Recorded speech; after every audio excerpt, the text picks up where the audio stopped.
Let's look at it this way. They were carried into captivity because they sinned against God. But God, in His mercy, is now promising them that He will restore them back to their glory. Beloved, let's look at us earthly parents. Will your child ask you for bread and you give him stone? No. Will a child ask for fish and you give him a serpent or a snake? No. But when your child offends you, you penalize and punish to correct the child. And so, God allowed those people to go on exile so that they will know that they have offended Him.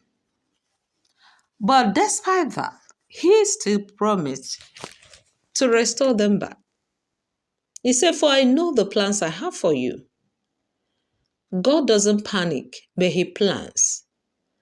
God's plans for us are intentional and not accidental. No. Plans to prosper you and not to harm you. When God is planning prosperity for you, you don't need to struggle.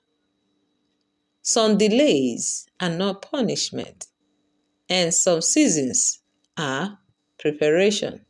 There are sometimes you say, "I don't even understand what is going on. I don't even know if God is answering my prayers."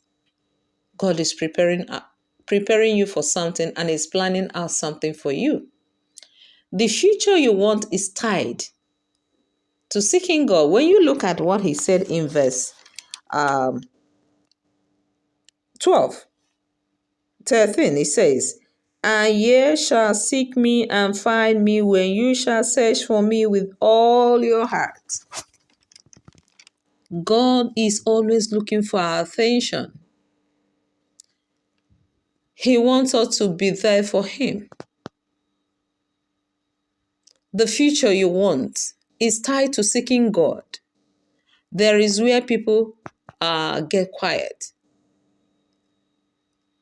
This is where people get quiet. They will like, all these prayers, is God not hearing? God hears.